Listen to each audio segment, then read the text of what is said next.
My dear Wormwood, yes, a period of sexual temptation is an excellent time for working in a subordinate attack on the patient's peevishness. It may even be the main attack, as long as he thinks it the subordinate one. But here, as in everything else, the way must be prepared for your moral assault by darkening his intellect. Men are not angered by mere misfortune, but by misfortune conceived as injury. And the sense of injury depends on the feeling that a legitimate claim has been denied. The more claims on life, therefore, that your patient can be induced to make, the more often he will feel injured and, as a result, ill-tempered. Now, you will have noticed that nothing throws him into a passion so easily as to find a tract of time which he reckoned on having at his own disposal unexpectedly taken from him. It is the unexpected visitor when he looked forward to a quiet evening, or the friend's talkative wife turning up when he looked forward to a tete-a-tete with the friend, that throw him out of gear. Now he is not yet so uncharitable or slothful that these small demands on his courtesy are in themselves too much for it. They anger him because he regards his time as his own and feels that it is being stolen. You must therefore zealously guard in his mind the curious assumption, my time is my own. Let him have the feeling that he starts each day as the lawful possessor of 24 hours. Let him feel as a grievous tax that portion of this property which he has to make over to his employers, and as a generous donation that further portion which he allows to religious duties.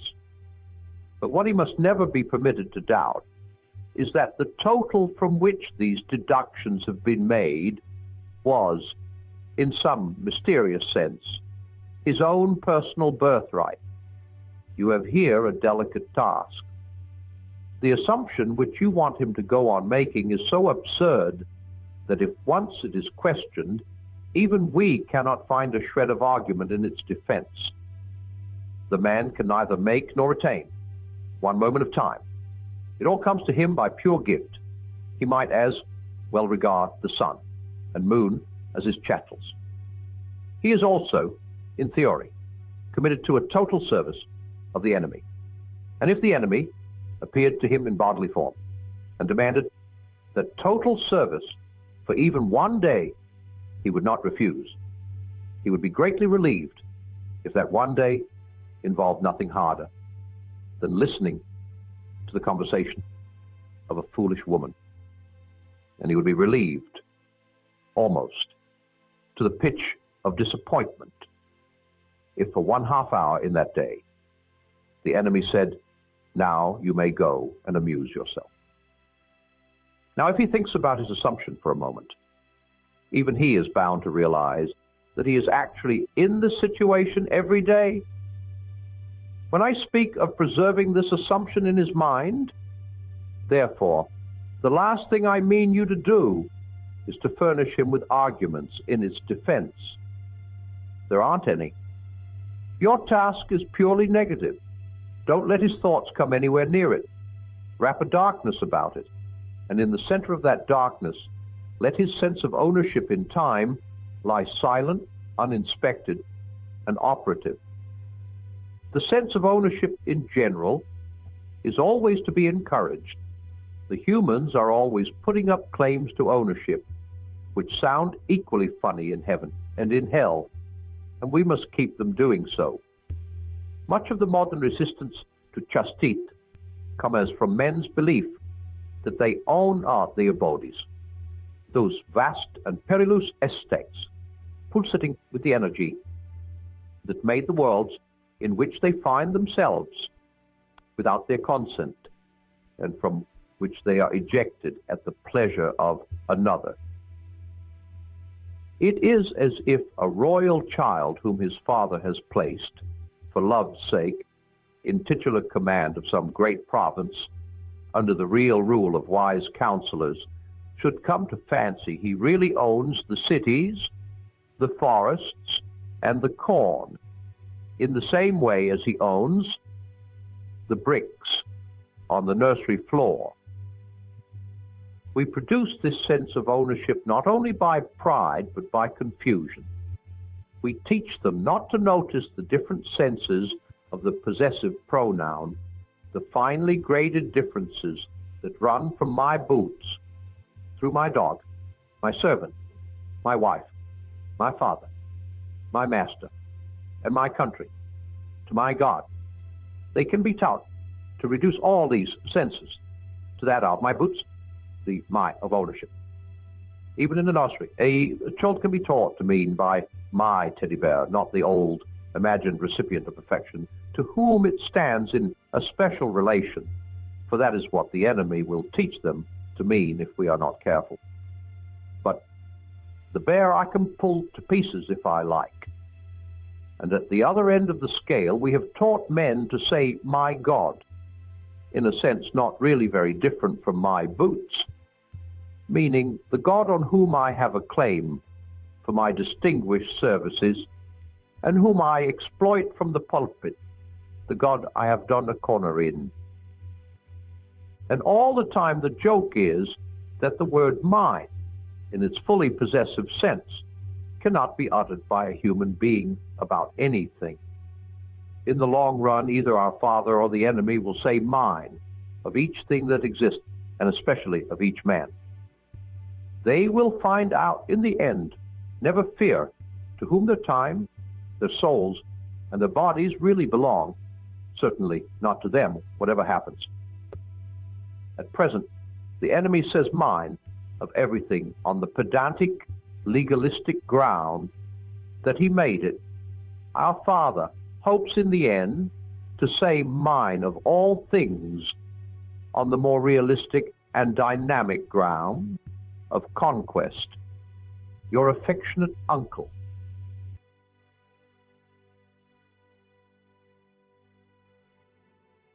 My dear Wormwood, so your man is in love, and in the worst kind he could possibly have fallen into, and with a girl who does not even appear in the report you sent me.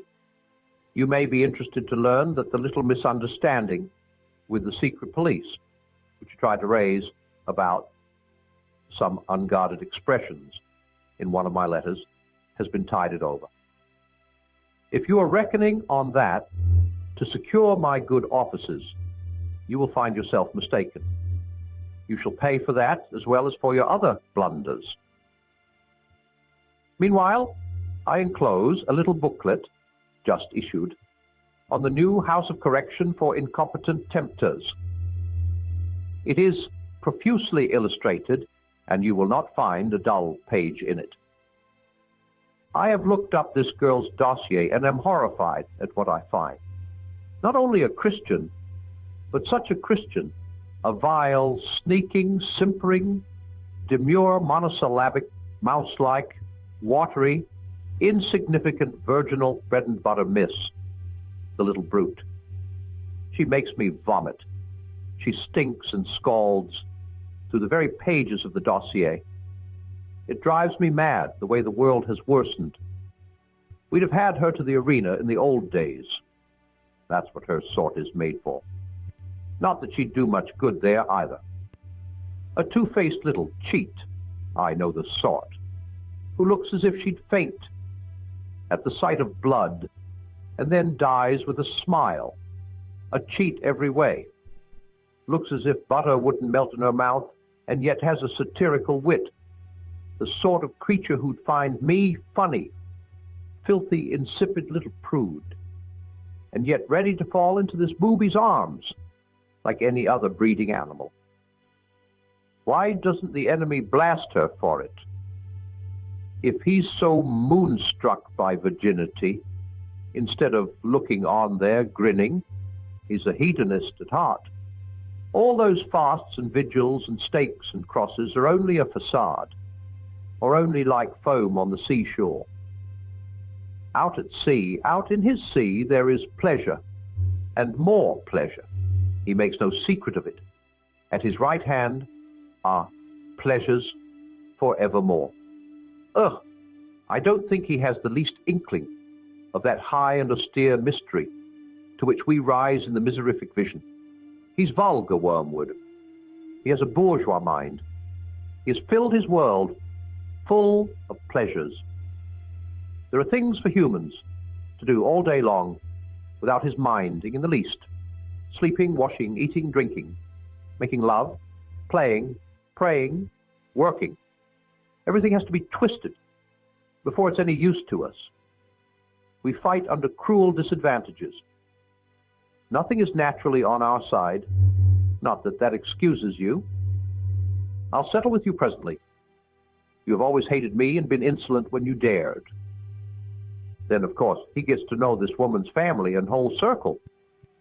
Could you not see that the very house she lives in is one that he ought never to have entered? The whole place reeks of that deadly odor. The very gardener, though he has only been there 5 years, is beginning to acquire it. Even guests, after a weekend visit, carry some of the smell away with them. The dog and the cat are tainted with it, and a house full of the impenetrable mystery. We are certain it is a matter of first principles that each member of the family must in some way be making capital out of the others. But we can't find out how. They guard as jealously as the enemy himself the secret of what really lies behind this pretense of disinterested love. The whole house and garden is one vast obscenity.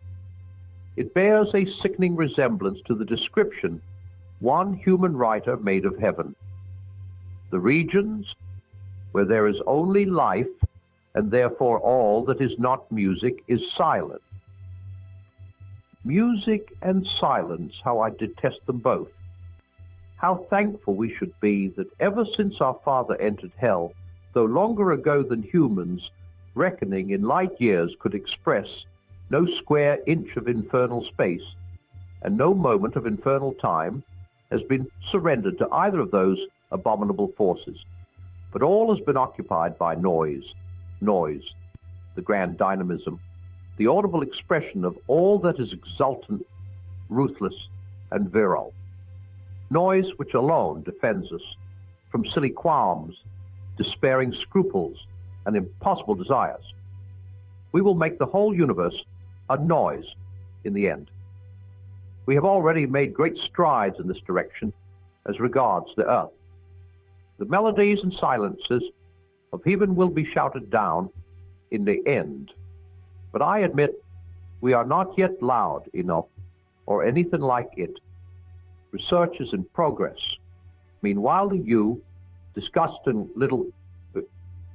In the heat of composition, I find that I have inadvertently allowed myself to assume the form of a large centipede. I am accordingly dictating the rest to my secretary. Now that the transformation is complete, I recognize it as a periodical phenomenon.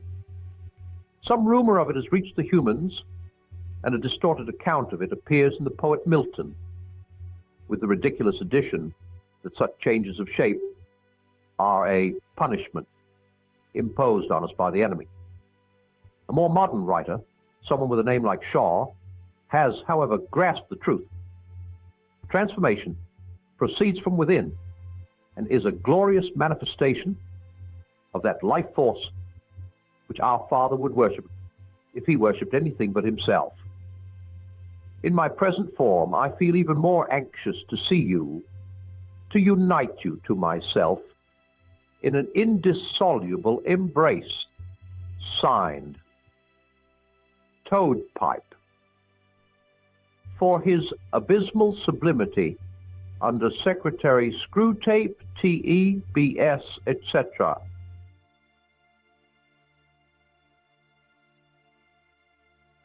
My dear Wormwood, through this girl and her disgusting family, the patient is now getting to know more Christians every day, and very intelligent Christians too. For a long time, it will be quite impossible to remove spirituality from his life. Very well then, we must corrupt it. No doubt you have often practiced transforming yourself into an angel of light as a parade ground exercise. Now is the time to do it in the face of the enemy. The world and the flesh have failed us.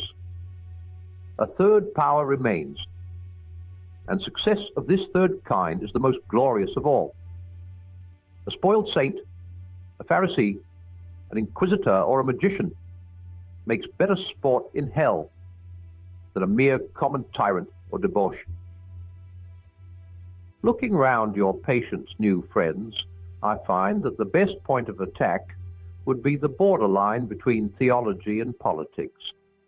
Several of his new friends are very much alive to the social implications of their religion. That in itself is a bad thing, but good can be made out of it. You will find that a good many Christian political writers think that Christianity began going wrong and departing from the doctrine of its founder at a very early stage.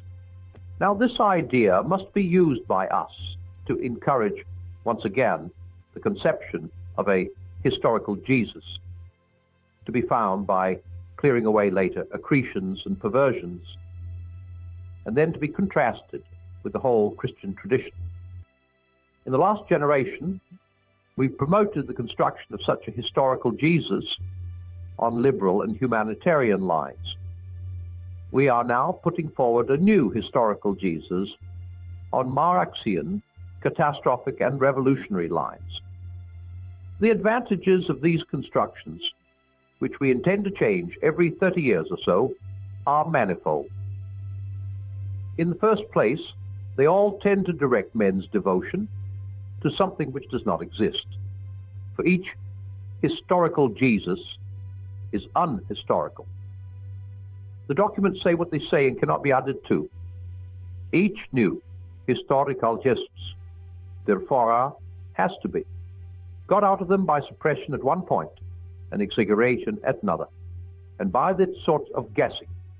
Brilliant is the adjective we teach humans to apply to it, on which no one would risk 10 shillings in ordinary life, but which is enough to produce a crop of new Napoleons, new Shakespeares, and new Swifts in every publisher's autumn list.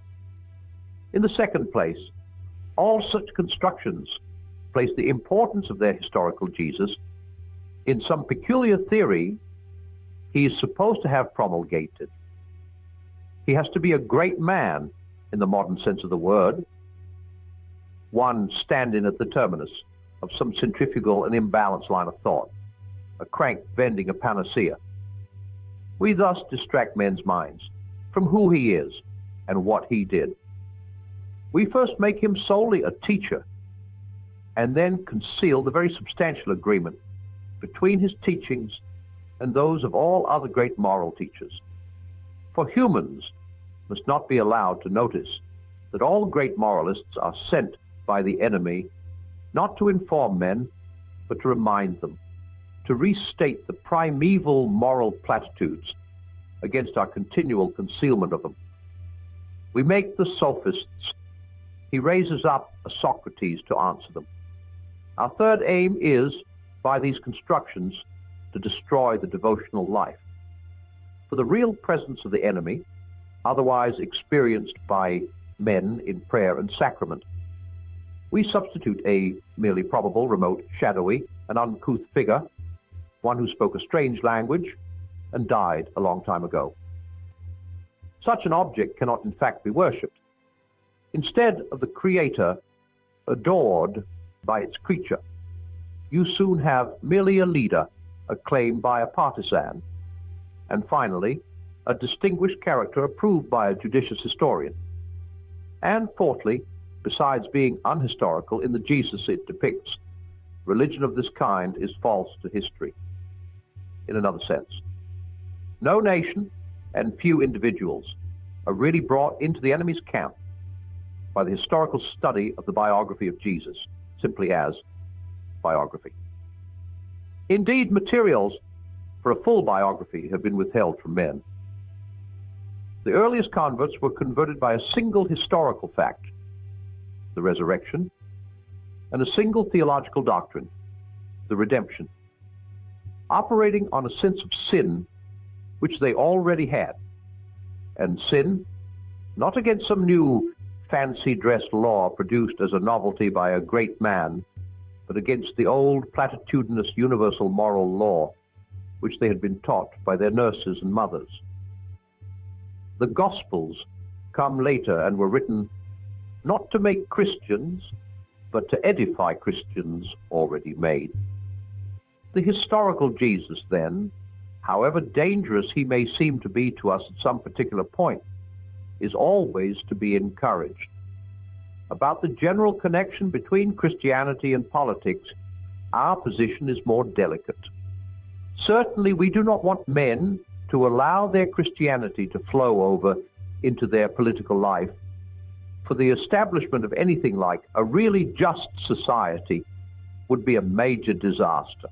On the other hand, we do want, and want very much, to make men treat Christianity as a means, preferably, of course, as a means to their own advancement, but failing that, as a means to anything, even to social justice. The thing to do is to get a man at first to value social justice as a thing which the enemy demands, and then work him on to the stage at which he values Christianity because it may produce social justice. For the enemy will not be used as a convenience. Men or nations who think they can revive the faith in order to make a good society might just as well think they can use the stairs of heaven as a shortcut to the nearest chemist's shop. Fortunately, it is quite easy to coax humans round this little corner. Only today I have found a passage in a Christian writer where he recommends his own version of Christianity on the ground that only such a faith can outlast the death of old cultures and the birth of new civilizations. You see the little rift? Believe this, not because it is true, but for some other reason. That's the game, your affectionate uncle. My dear Wormwood, I have been in correspondence with Slum Trimpet, who is in charge of your patient's young woman, and begin to see the chink in her armor. It is an unobtrusive little vice, which she shares with nearly all women who have grown up in an intelligent circle, united by a clearly defined belief. And it consists in a quite untroubled assumption that the outsiders who do not share this belief are really too stupid and ridiculous. The males who habitually meet these outsiders do not feel that way. Their confidence, if they are confident, is of a different kind. Hers, which she supposes to be due to faith, is in reality largely due to the mere color she has taken from her surroundings. It is not, in fact, very different from the conviction she would have felt at the age of 10 that the kind of fish knives used in her father's house were the proper or normal or real kind, while those of the neighboring families were not real fish knives at all. Now, the element of ignorance and naivety in all this is so large, and the element of spiritual pride so small, that it gives us little hope of the girl herself. But have you thought of how it can be made to influence your own patient? It is always the novice who exaggerates. The man who has risen in society is over-refined. The young scholar is pedantic. In this new circle, your patient is a novice. He is there daily meeting Christian life of equality. He never before imagined and seeing it all through an enchanted glass because he is in love. He is anxious, indeed the enemy commands him, to imitate this quality. Can you get him to imitate this defect in his mistress and to exaggerate it until what was venial in her becomes in him the strongest and most beautiful of the vices, spiritual pride? The conditions seem ideally favorable. The new circle in which he finds himself is one of which he is tempted to be proud for many reasons other than its Christianity. It is a better educated, more intelligent, more agreeable society than any he has yet encountered. He is also under some degree of illusion as to his own place in it.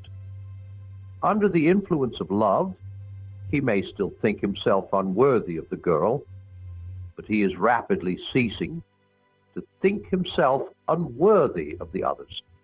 He has no notion how much in him is forgiven, because they are charitable and made the best of, because he is now one of the family. He does not dream how much of his conversation, how many of his opinions are recognized by them all as mere echoes of their own. Still less does he suspect how much of the delight he takes in these people is due to the erotic enchantment which the girl, for him, spreads over all her surroundings. He thinks that he likes their talk and way of life because of some congruity between their spiritual state and his, when in fact they are so far beyond him that if he were not in love, he would be merely puzzled and repelled by much which he now accepts. He is like a dog, which should imagine it understood firearms because its hunting instinct and love for its master enable it to enjoy a day's shooting. Here is your chance. While the enemy, by means of sexual love and of some very agreeable people far advanced in his service, is drawing the young barbarian up to levels he could never otherwise have reached, you must make him feel that he is finding his own level, that these people are his sort, and that coming among them he has come home. When he turns from them to other society, he will find it dull, partly because almost any society within his reach is, in fact, much less entertaining, but still more because he will miss the enchantment of the young woman. You must teach him to mistake this contrast between the secret that dilates and the circle that bores him for the contrast between Christians and unbelievers.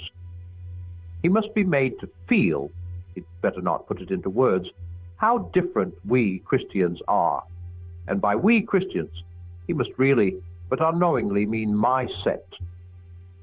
And by my set, he must mean not the people who, in their charity and humility, have accepted me, but the people with whom I associate by right. Success here depends on confusing him. If you try to make him explicitly and professedly proud of being a Christian, you will probably fail. The enemy's warnings are too well known.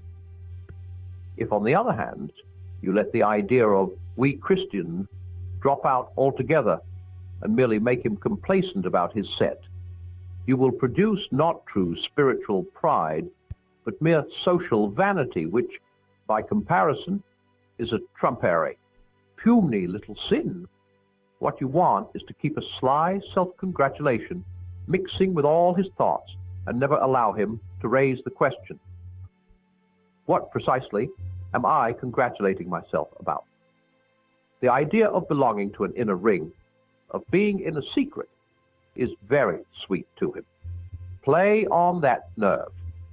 Teach him, using the influence of this girl when she's silliest, to adopt an air of amusement at the things the unbelievers say.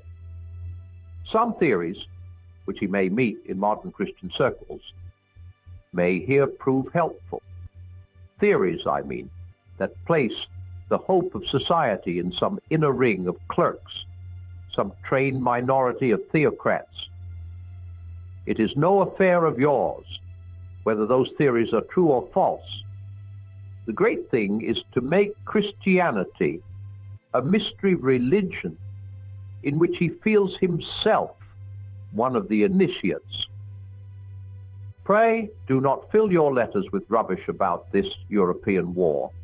Its final issue is, no doubt, important, but that is a matter for the High Command. I am not in the least interested in knowing how many people in England have been killed by bombs. In what state of mind they died, I can learn from the office at this end. That they were going to die sometime, I knew already. Please keep your mind on your work, your affectionate uncle.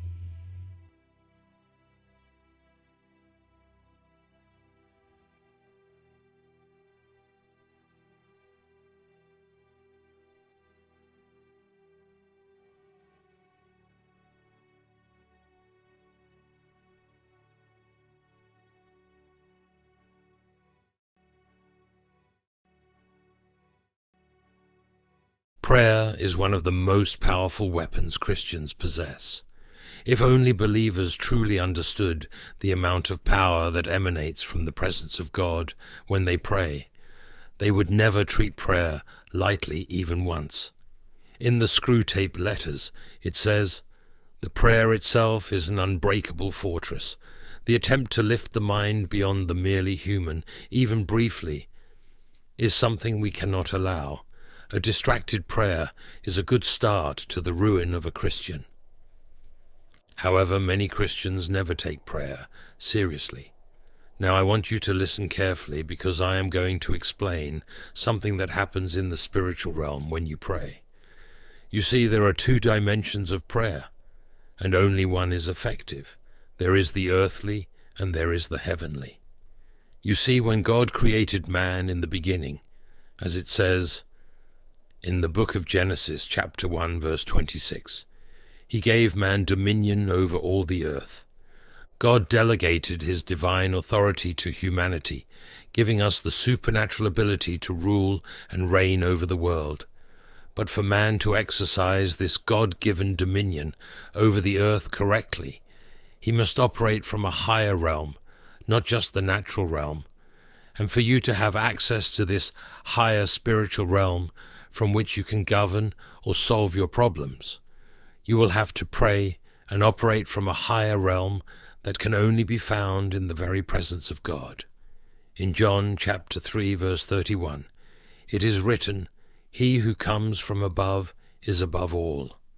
This also means that when you are in the presence of God, which is much higher than the earthly domain, you will be above all your problems, difficulties, or issues that the earthly realm throws at you. In the Screwtape Letters, it says, "Whenever they are inclined to pray, we must be active. This is where we can intervene and distract them, diverting their attention to their own concerns, and thus away from true prayer. And when we get distracted, the first way of praying happens, which is how most people pray, what I call praying in the flesh. It is when a person is actively praying, but their heart and mind keep wandering. They are praying, but at the same time, they are spiritually distracted from the presence of God because their minds keep wandering. As a result, their spirit never truly gains access to the manifest presence of God. This kind of person may go to church for years and pray, but will continue to return home exactly the same way they left. Lewis speaks that group prayer is more difficult because it is easier to pretend or go with the flow. True prayer is, in effect, renouncing our own will and giving ourselves over to God's will. He says this in his book, Mere Christianity, and what they don't realize is that their prayers have no effect in the spiritual realm because they are praying in the flesh. That is why you may sometimes be in a prayer meeting and find someone falling asleep while the prayer is happening. In the Screwtape Letters, it also says, their minds are always drifting away from the object of prayer to focus on themselves and their own efforts to pray. Do you realize that focusing solely on oneself is harmful?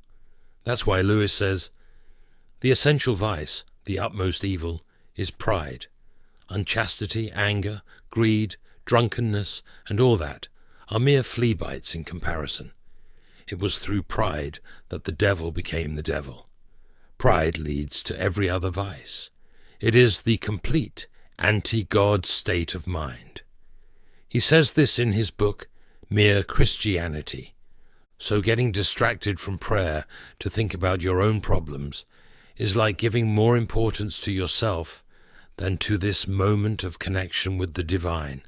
This type of person does not truly understand what it means to be in the presence of God. They treat spiritual matters casually, and because they are not connected to the Spirit of God at that moment, the flesh takes over. So instead of praying fervently, the mind and flesh begin to dominate the spirit. They tend to fall asleep only when the sermon is happening or when prayers are being said. This person falls asleep during prayers but stays awake if they are on their phone.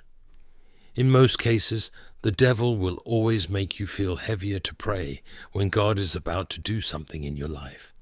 This person might wake up in the morning, but instead of equipping themselves as soldiers of God and praying, they prefer to lie in bed to pray, and before they know it, they start to fall asleep. To them, they think they are praying, but to God, they are not praying. The reason they are lying down is to keep themselves in a comfortable state. In Mere Christianity, Lewis says, "The presence of God is the hardest reality to remember and the easiest to forget during prayer. Our mind is inclined to wander and be distracted by what is tangible and immediate. They feel too lazy to get up. That's why such prayers have little or no effect. When it comes to the things of God, you cannot be lukewarm. You must choose to be alert or choose to be inactive." In Revelation chapter 3, verses 15 to 16, Jesus rebuked the church in Laodicea, saying, "I know your deeds, that you are neither cold nor hot. I wish you were either one or the other. So because you are lukewarm and neither hot nor cold, I am about to spit you out of my mouth." In this passage, the Lord was rebuking the church in Laodicea for their spiritual complacency. Their deeds were neither fervently righteous nor weak. When Jesus says, "I wish you were either cold or hot," the term translated as cold is psychros, which means icy, cold, or fresh. Hot is thermos, meaning heated, boiling, or fervent. So Christ was essentially saying he preferred Christians to be strongly devoted to the things of God, or openly opposed to his ways, rather than being lukewarm, or a mixture of the two. Then there is the second class of prayer, which is what I call praying in the Spirit. This type of prayer is the only one that reaches the presence of God. It happens when a person is fully immersed and surrendered to the presence of God. In Letters to Malcolm, chiefly on prayer, Lewis says, "Prayer is a response to the presence of God in our lives. When we perceive this presence, even in the smallest things, we are truly praying.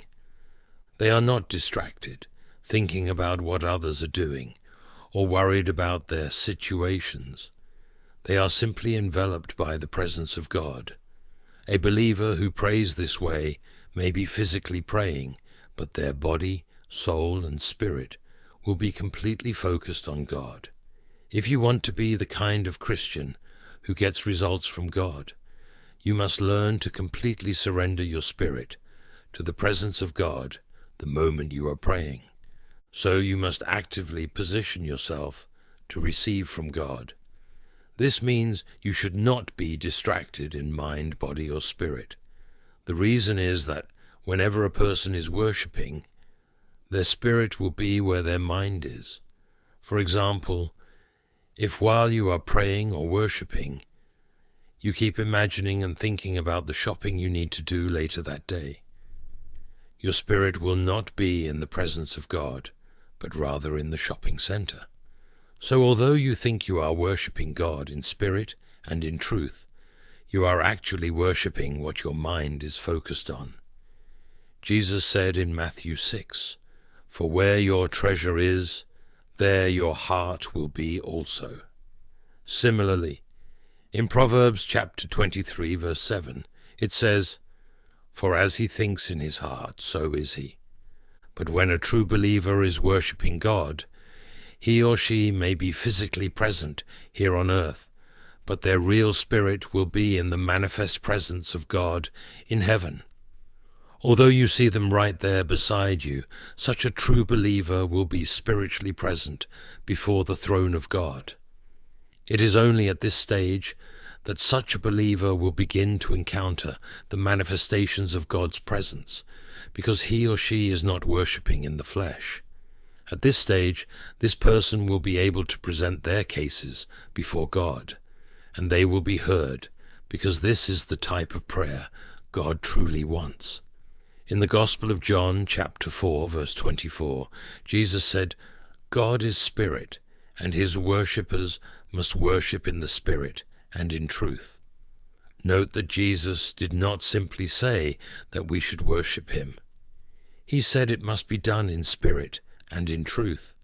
This means that if a person is praying or worshipping, and their mind is wandering, or they are distracted, this type of worship is not in truth, and if you continue to pray to God in this manner, you will never get results. In fact, your earthly problems will hardly respond to your prayers, because for nature to obey the voice of a man, such a man must be speaking or praying from a place of authority. So when you pray in the flesh, your prayers will be earthly and powerless. But when you pray in the Spirit, your spirit will be transported to the heavenly realm. And because you are seated far above all principalities and powers, you are able to address these situations, and they will bow to your voice because you are speaking from the very presence of God. True prayer transports you directly into the manifest presence of Almighty God. It lifts our spirits to the heavenly places, where we are seated with Christ far above all powers and authorities. As it says in the book of Ephesians chapter 2, verse 6. So when your physical body kneels to pray on this earth, your spirit is immediately conducted into the very throne room of God. You are instantly elevated above your circumstances, above your enemies, and above any opposition or demonic principality. As it says in the book of Ephesians, chapter 1, verse 21, Christ reigns far above every other government, authority, power, and dominion. And when you enter the presence of God through prayer, you share in this supreme authority of Christ. Therefore, prayer is not just talking to God. It is being transported to another dimension. It is accessing supernatural resources and heavenly realms. Lewis says, prayer is not a magic trick, but rather a direct connection to the divine essence. It is where the realms of heaven and earth meet, and where the authority of the Almighty is manifested through our words. He says this in his book, Letters to Malcolm, chiefly on prayer. That is why we are exhorted in the book of Ephesians, chapter 6, verse 18, to always pray with all prayer and supplication in the Spirit. You are accessing the authority and power of the Holy Spirit when you pray. Therefore, when you pray, you must see it as much more than asking God for some trivial things. You are entering the control room of the universe. Do not take this lightly. Approach God with reverence, as the 24 elders do in the book of Revelation, chapter 4, verse 10. Understand the importance of prayer. Now, when you begin to pray from this higher spiritual realm, everything you are addressing on earth must obey your voice. Because you are operating from above, you have authority over everything below. As it says in the book of John, chapter 3, verse 31. He who comes from above is above all. He who is of the earth belongs to the earth, and speaks in an earthly way. He who comes from heaven is above all. Therefore, when you pray, you are speaking from heaven itself, where you are positionally seated with Christ. Lewis says, prayer is one of the means by which God invites us to participate in his divine work. It takes us to a level of communion, where his authority and power are reflected through us. He says this in his book, Mere Christianity. Thus your voice carries the authority and command of heaven. That is why you must never allow yourself to be distracted when praying. Protect your prayer time with vigilance, because it is an incredibly serious and solemn moment when you gain direct access to the power and supremacy of heaven. The enemy will try everything to interrupt your prayers because he knows what is at stake in the spiritual realm when you pray. Your focused prayers dismantle his operations and undermine his influence. As James 5:16 says, the prayer of a righteous person is powerful and effective. So pray with focus, purity, and faith, not allowing the worries of this world to divert your mind from the spiritual realm. Fix your eyes on Jesus, the author and perfecter of your faith, as it says in Hebrews. Allow the Holy Spirit to intercede for you, praying for God's perfect will to manifest on earth. You have no idea what God can and will do through your prayers. This is not a tedious religious ritual, but an awe-inspiring adventure, where the omnipotent and miraculous power of the Almighty is accessible to you, because when you become a Christian, your spirit is instantly united with the Spirit of Christ. In letters to Malcolm, chiefly on prayer, it says, prayer, in a sense, is not a request. It is the union of the soul with God and the seeking of his will. True prayer is an exchange of intentions, where we surrender our concerns and desires and receive the peace that only God can give. So you become one with him, as 1 Corinthians 6:17 says, but whoever is united with the Lord is one with him in spirit. Therefore, when you pray, your prayers are not merely your words. Your prayers are the words of Christ. The very authority and power of Christ flow through your prayer voice. You are an ambassador through whom the King of Kings speaks. You are a conduit through which the Lion of Judah roars. Your prayers on earth summon the forces of heaven. That is why Jesus said in John, if you remain in me and my words remain in you, ask whatever you wish, and it will be done for you. When you are united in spirit with Christ through salvation, his words remain in you. Therefore, you can pray his will and see it come to pass. Moreover, when you pray, Jesus Christ himself is interceding on your behalf. Romans 8:34 says, Christ Jesus who died, more than that, who was raised to life, is at the right hand of God and is also interceding for us. So the risen Jesus Christ, the eternal King, is pleading your case before the Father's throne as you pray. You also have the Holy Spirit interceding for you. As Romans 8:26-27 explains, we do not know what we ought to pray for, but the Spirit himself intercedes for us through wordless groans, and he who searches our hearts knows the mind of the Spirit, because the Spirit intercedes for God's people in accordance with the will of God. So in essence, when you pray, you are exercising the authoritative words of Christ that remain in you. You are releasing his power through your prayers. You have Christ himself interceding for you. That's it. Thank you for watching. If you enjoy our videos, feel free to subscribe to our YouTube channel.